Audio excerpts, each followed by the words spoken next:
Hello students, UR80 PG का हम एक मॉडल टेस्ट पेपर सॉल्व कर चुके हैं। Today will solve second model test paper of UR80 PG, that is university of Rajasthan admission test for post graduation. Next is terminal costing is related to.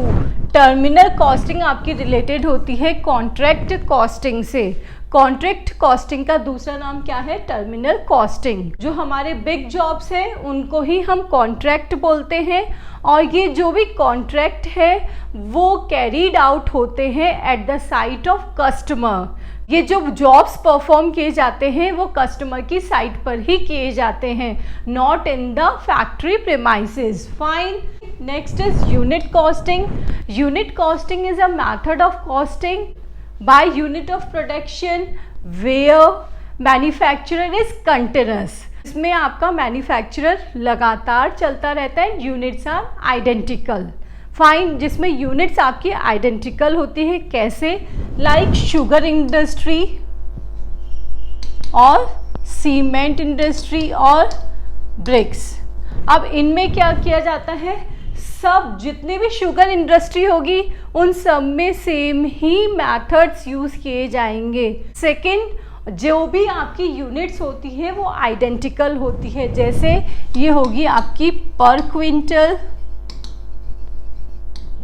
ठीक है। BRICS हो गई 1000 BRICS, और cement हो गई आपकी पर टन, ठीक है। तो ये हो गया आपका यूनिट कॉस्टिंग। नेक्स्ट है process costing. Process costing is related to uniform manufacture of standard products which are affected by process. Each process is treated as cost center. Finish good जो भी प्रिपेयर होता है वो डिफरेंट प्रोसेसेस से होके गुजरता है, और ईच प्रोसेस में आपका कॉस्ट को एनालाइज किया जाता है, इसलिए each process is treated as cost center. Fine. तो ये क्या हो गया हमारा process costing. Like cloth paper. Next है यूनिफॉर्म कॉस्टिंग।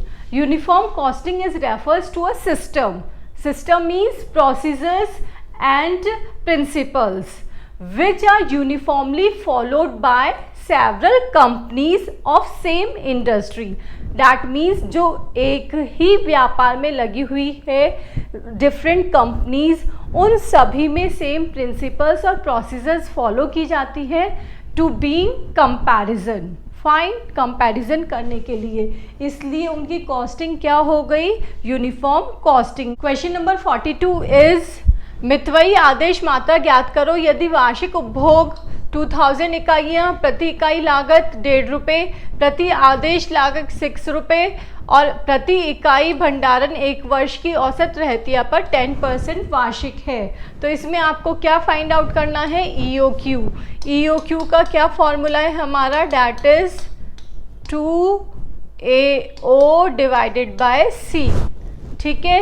ए है आपका एनुअल रिक्वायरमेंट या एनुअल कंजम्पशन, तो इधर आ जाएगा 2 इंटू ये है A 2000 इंटू ऑर्डर कॉस्ट कितनी है आपकी? 6 रुपीज़। अब कैलकुलेट करना है आपको C, that is carrying cost. Carrying cost के लिए जो आपको क्या दिया हुआ है? 1 वर्ष की लागत औसत रहती पे 10% वार्षिक, तो इसका 10% आपकी क्या हो गई? कैरिंग कॉस्ट हो गई है। 1.5 का 10% दैट इज 0.15 डिवाइडेड बाय 0.15। आप इसको सॉल्व करेंगे, that is 400 units. Next is question number 43, which one is not the method of costing. देखिए ऊपर हमने कॉस्टिंग के मैथड डिस्कस किए थे।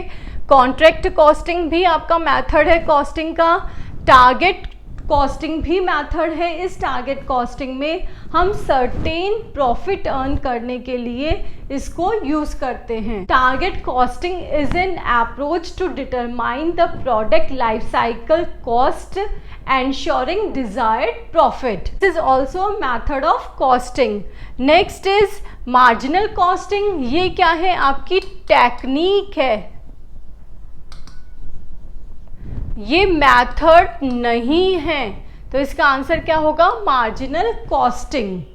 It is a technique of costing In marginal costing, only variable cost is considered in decision making. Fine. Batch costing, it is also a method of क्या है, costing. Fine. अब इसमें क्या होता है, आपके स्मॉल बैचेस बने हुए होते हैं. जो भी आपका प्रोडक्ट तैयार किया जाता है वो स्मॉल प्रोडक्ट्स में रेडी किया जाता है, लाइक मेडिसिन्स. तो इसकी कैरेक्टरिस्टिक्स हो गई small components of same kind in large quantity. तो आप क्या यूज करते हैं, batch costing. Next is drawing office expenses are related. नक्शा कार्यालय खर्चे संबंधित है. वो किससे रिलेटेड है, वर्क्स ओवरहेड से रिलेटेड है. फैक्ट्री के इनडायरेक्ट एक्सपेंसेस हैं वो किस में आते हैं, वर्क्स ओवरहेड में. और जो हमारा ड्राइंग ऑफिस एक्सपेंसेस है वो हमारे इनडायरेक्ट फैक्ट्री ओवरहेड है. फाइन. तो इसका आंसर हो गया वर्क्स ओवरहेड. फर्स्ट है हमारा ऑफिस ओवरहेड. ऑफिस ओवरहेड सारी क्या होती है, सैलरीज एंड परक्यूसाइड्स ऑफ मैनेजर्स और एडमिनिस्ट्रेटर्स.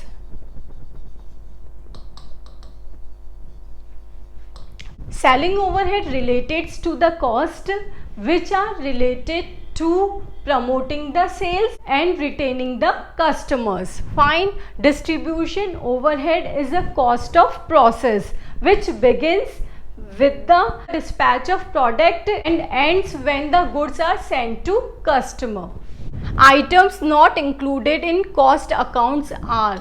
देखिए, जो आइटम्स आपके कॉस्ट अकाउंट में इंक्लूड नहीं होते हैं उनको आपको यहाँ बताना है. तो जो भी फाइनेंस से रिलेटेड इनकम और एक्सपेंसेस हैं वो आप यहाँ इंक्लूड नहीं करते हैं. तो ये क्या हो गया आपका, एक्सपेंस रिलेटेड टू फाइनेंस. और ये क्या हो गई, इनकम रिलेटेड टू फाइनेंस. और ये क्या है, abnormal loss. Technique of inventory control is. सामग्री नियंत्रण की तकनीक कौन सी है, इसमें आपको 3 अप्रोचेस गिवन है. First is EOQ, economic order quantity, VED analysis और जेट अप्रोच. फाइन. तो इसमें हमारा आंसर होगा ऑल ऑफ द अबव, क्योंकि ये तीनों ही टेक्निक आप यूज करते हैं एज अ इन्वेंट्री कंट्रोल. ठीक है. अब हम इन तीनों को डिस्कस कर लेते हैं. फर्स्ट है आपकी EOQ. EOQ हमें बताता है हाउ मच टू परचेज, कितना आपको परचेज करना है. उसके डिसीजंस के लिए आप क्या फॉर्मूला लगाते हैं, 2AO divided by C under root. ठीक है. इससे आपको एक ऐसी क्वांटिटी पता लग जाती है जिसपे कि आपको नेक्स्ट ऑर्डर प्लेस करना होता है और उसको आप अपने स्टोर में रखना होता है. Next is VED analysis. As you know कि स्टोर में हमारे different type of spare parts use आते हैं. अब उन different type of spare parts के लिए आप 3 मेथड यूज करते हैं, that is V, E and D. V is vital, E is essential, next is desirable. तो इस वाइटल में वो स्पेयर पार्ट्स आते हैं जो कि आपको स्टोर में रखना ज़रूरी है, जिसके बिना प्रोडक्शन नहीं हो सकता है. तो ये ऑल द टाइम अवेलेबल होते हैं आपके स्टोर में. Next is essential. इनके बिना हमारा प्रोडक्शन तो हो जाता है बट अफिशिएंटली नहीं होता है. Fine. Next is desirable.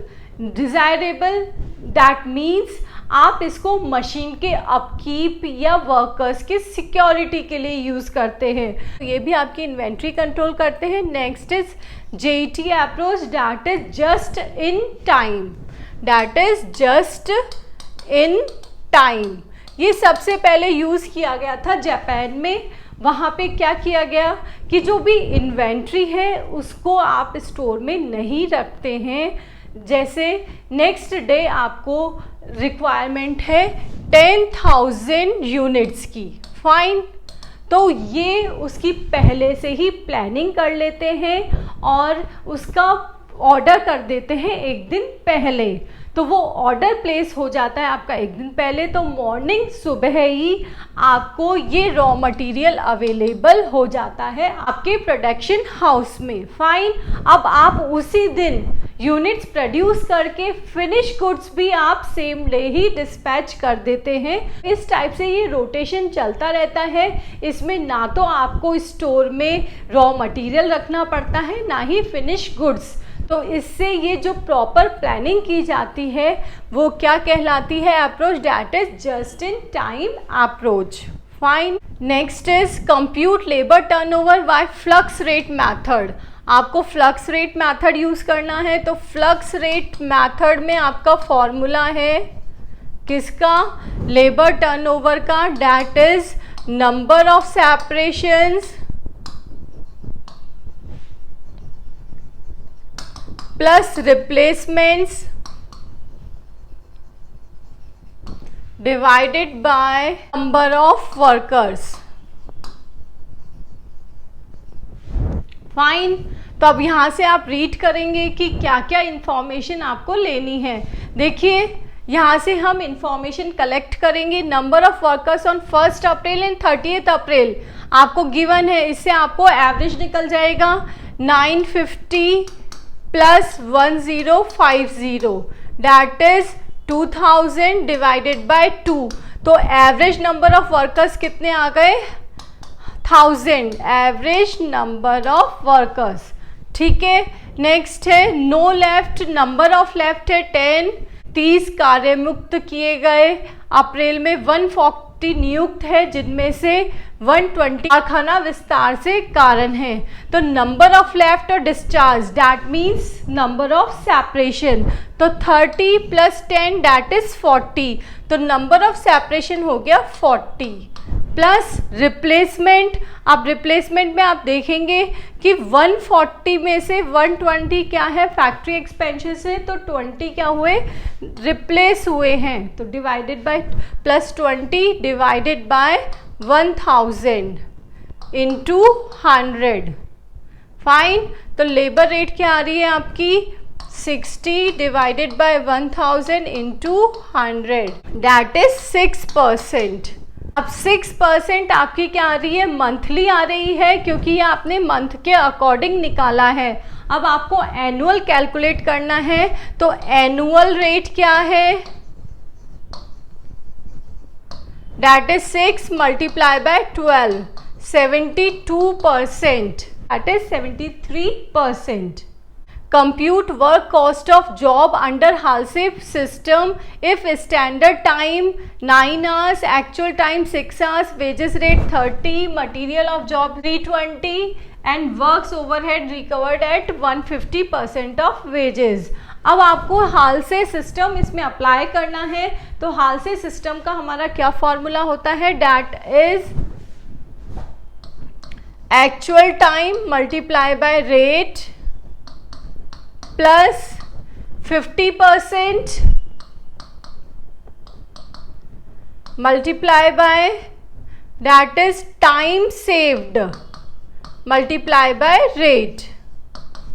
Actual time आपको कितना गिवन है? 6 मल्टीप्लाई बाय रेट। रेट के लिए आपको क्या गिवन है? कोई भी आपको डायरेक्ट गिवन नहीं है। क्या बोला गया है कि मजदूरी कितनी है? 30 रुपीज़ है, और कारखाना उपरिव्यय इसका 150% है, तो इसमें हम वर्क्स ओवरहेड भी ऐड करेंगे, तो 30 का 150% दैट इज 45 रुपीज़। ठीक है, 45 आपके क्या हो गए हैं? वर्क्स ओवरहेड हो गए हैं, और लेबर कितनी है आपकी? 30 रुपीज़, तो ये हो गया 75 रुपीज़ आपकी क्या हो गई है? रेट। फाइन, लेबर रेट, तो that is 75 plus 50% apply by time saved. अब देखिए एक्चुअल टाइम कितना है? 6 आवर्स, और स्टैंडर्ड टाइम्स है 9।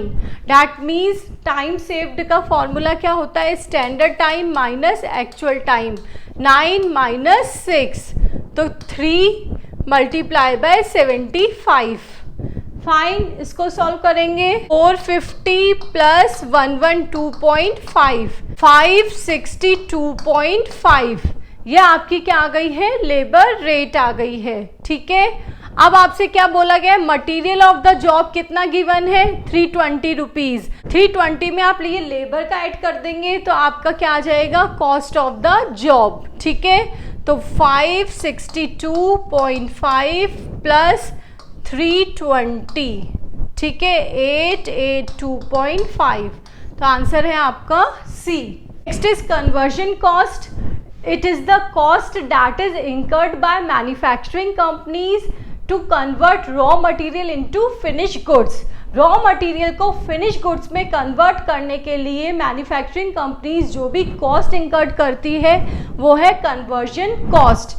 तो कन्वर्जन कॉस्ट में आप direct labour plus manufacturing overheads include करते हैं। डायरेक्ट लेबर आ गया, डायरेक्ट एक्सपेंसेस आ गया, वर्क्स ओवरहेड आ गया, यही इसका आंसर है। Next is opening and closing stock given in the quantity eight values. देखिए, जब भी हम कंप्यूटेशन करते हैं कॉस्ट शीट में तो सबसे पहले आपकी आती है प्राइम कॉस्ट। ठीक है, इसमें आपने फैक्ट्री ओवरहेड ऐड कर देते हैं तो वो क्या हो जाती है आपकी फैक्ट्री कॉस्ट या वर्क्स कॉस्ट। ठीक है, इसमें आपके ऑफिस ओवरहेड्स ऐड हो जाते हैं तो ये क्या हो गया आपका कॉस्ट ऑफ प्रोडक्शन।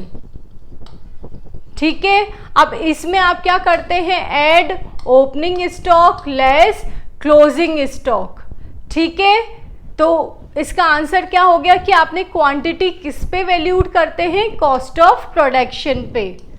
फाइन, इसके बाद क्या आ गया था आपका COG, cost of goods sold. अब इसमें प्रॉफिट ऐड हो जाएगा तो ये क्या आ जाएगा, टोटल कॉस्ट।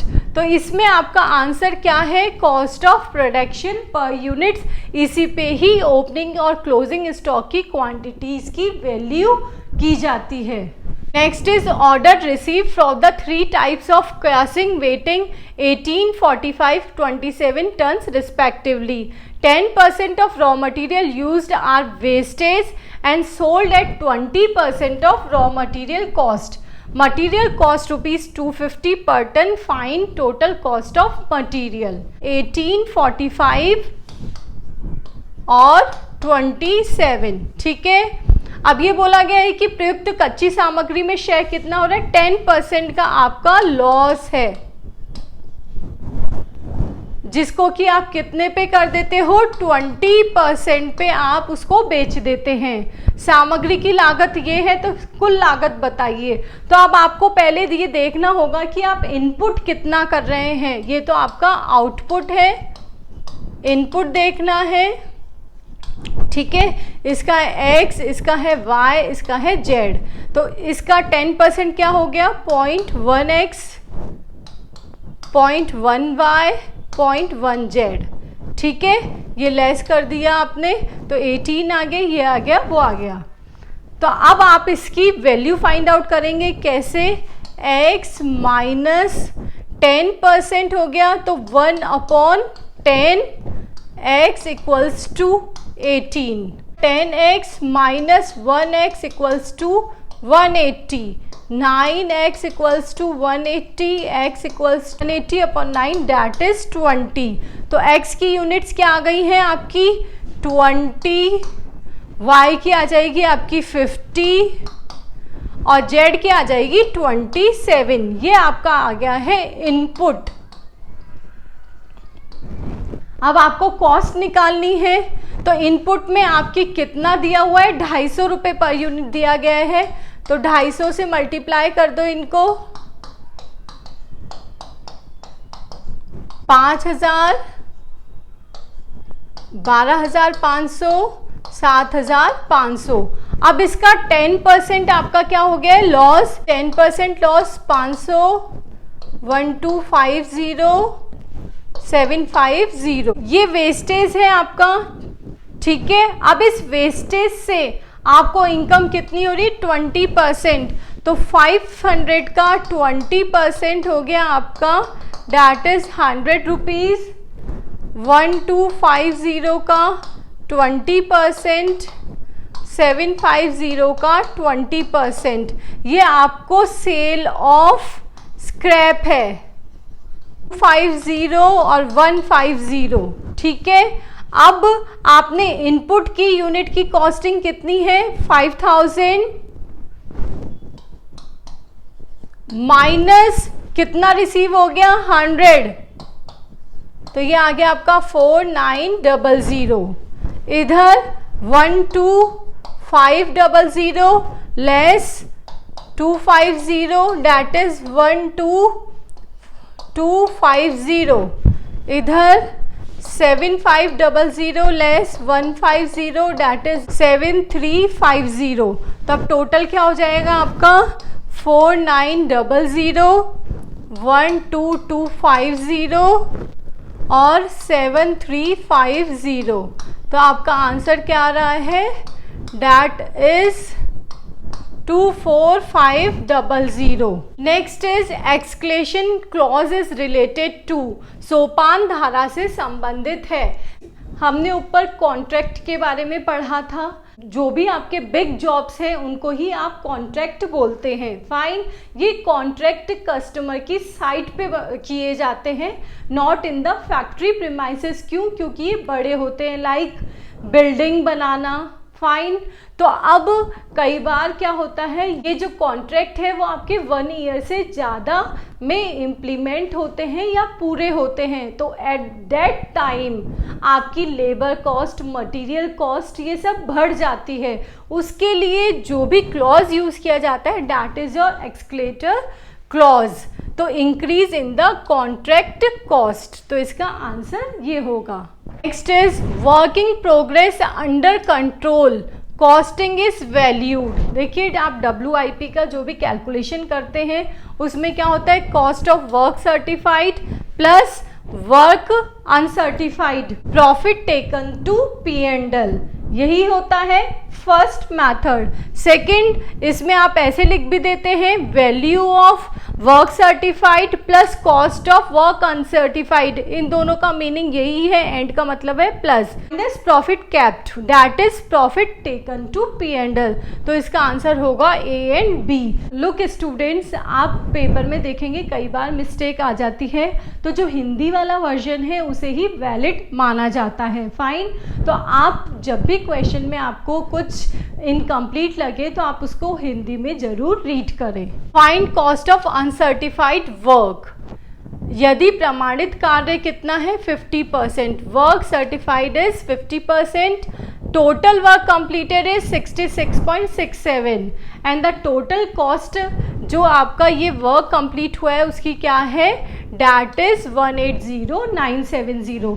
दैट मीन्स 100% जो वर्क था उसमें से सिर्फ 66.67% वर्क कंप्लीट हुआ है, दैट मीन उसका 2/3। 100 का ये क्या हो गया है 2/3। फाइन, अब आपको इसका 100% निकालना है, that means total cost of contract आपको फाइंड आउट करनी है। तो ये है हमारी 180970, ये क्या है 2/3 है, ठीक है, इंटू 3/2, तो ये आपका टोटल कॉन्ट्रैक्ट कॉस्ट आ जाएगी, दैट इज 271455, आपकी टोटल कॉस्ट आ गई है। अब इसका टोटल कॉस्ट, कॉन्ट्रैक्ट कॉस्ट का 50% कंप्लीट हो गया है, तो इसका 50% क्या है, वर्क डन 135727.5, ये हो गया आपका वर्क सर्टिफाइड। क्लियर?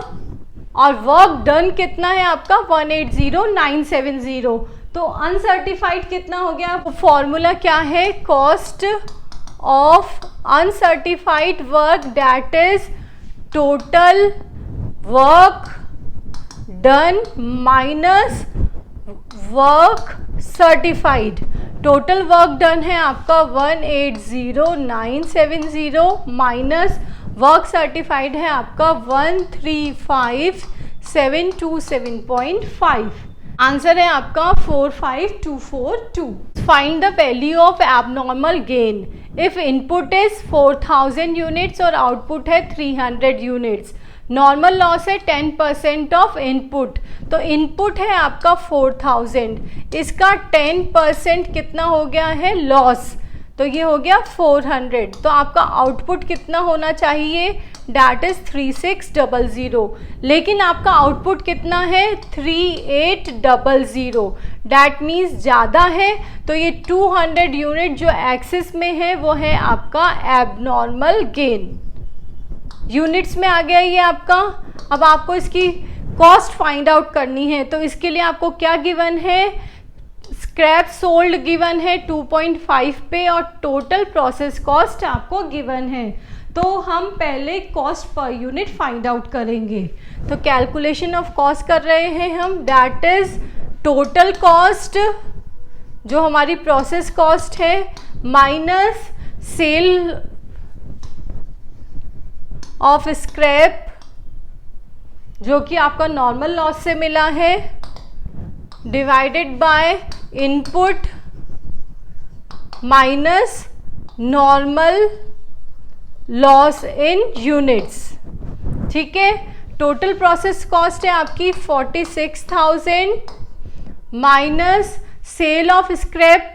अब ये देखिए कितना, 2.5 रुपये मिले हैं आपको, तो स्क्रैप कितना था 400, इसका 2.5 रुपये डैट इज 1000। ठीक है, माइनस 1000 डिवाइडेड बाय इनपुट कितना है 4000 माइनस नॉर्मल लॉस 400, तो इधर आ गया 45,000 डिवाइडेड बाय 3600, 12.5। अब ये पर यूनिट कॉस्ट आ गई, एबनॉर्मल गेन है 200 का, मल्टीप्लाई बाय 12.5, तो वैल्यू आ रही है आपकी 2500 rupees. Next is by produces is the, जो बाय प्रोडक्ट बनता है वो क्या है आपका इंसिडेंटल प्रोडक्शन, वो इंसिडेंटली बन जाता है। फर्स्ट है main product, at the time of production many product has equal importance, तो जिसमें उसका फर्स्ट प्रोडक्ट होता है वो उसका मेन प्रोडक्ट होता है। Other product is known as joint product, तो इसको हम एक एग्जांपल से समझते हैं, like dairy industry. Dairy industry में आपका मेन प्रोडक्ट है मिल्क, ठीक है, और इसके जॉइंट प्रोडक्ट्स क्या है, कर्ड एंड घी। फाइन। अब जो आपका इंसिडेंटल प्रोडक्शन है वो क्या हो जाएगा इसमें, चीज। फाइन।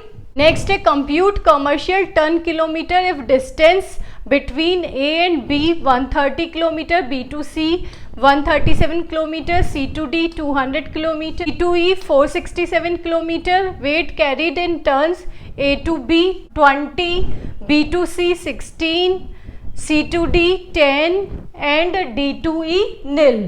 तो देखिए कमर्शियल टन किलोमीटर का फॉर्मूला होता है that is commercial ton kilometer equals to total distance covered multiply by average weight. Total distance covered 130 plus 137 plus 200 plus 467 multiply by average weight. Average weight हो गया 20 plus 16 plus 10 और ये इसका नील है तो इसका आ गया 0 डिवाइडेड बाय 4, 11.5, 934।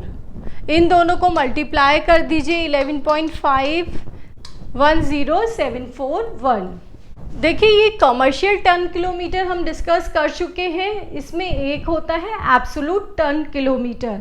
अब एब्सोल्यूट में क्या करते हैं, आप इंडिविजुअल डिस्टेंस को इंडिविजुअल वेट से मल्टीप्लाई कर देते हैं। जैसे ए टू बी में होगा तो इसको आप मल्टीप्लाई करेंगे इससे, बी टू सी में है तो 137 को मल्टीप्लाई करेंगे 16 से, सी टू डी में है तो 200 को मल्टीप्लाई करेंगे 10 से और इसको नील से, ठीक है, और इनको ऐड कर देंगे तो आपका एब्सोल्यूट टन किलोमीटर आ जाएगा। कंपोजिट लेवरेज इक्वल्स टू, देखिए लेवरेज दो टाइप के होते हैं, first is financial leverage and operative leverage. FO multiply by OL, वही आपका क्या है, कंपोजिट लेवरेज।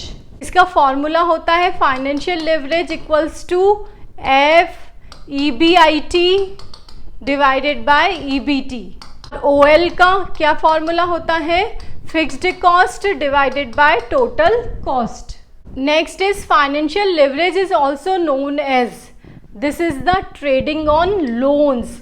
डेब्ट होते हैं, उनके ऊपर रिटर्न को एम्पलीफाई करने के लिए होता है। So we can say leverage is the use of डेब्ट to amplify the return on investment. Investment में रिटर्न लेने के लिए आप डेब्ट का यूज करते हैं, that is trading on loans. Next is qualitative concept of working capital is, qualitative concept आपका क्या है, नेट वर्किंग कैपिटल। जो ग्रॉस वर्किंग कैपिटल है that is total of current assets. Fine. Working capital gap क्या होता है आपका, that is current assets minus current liabilities, किसको छोड़ के, बैंक को छोड़कर। Net working capital that is current assets less current liability.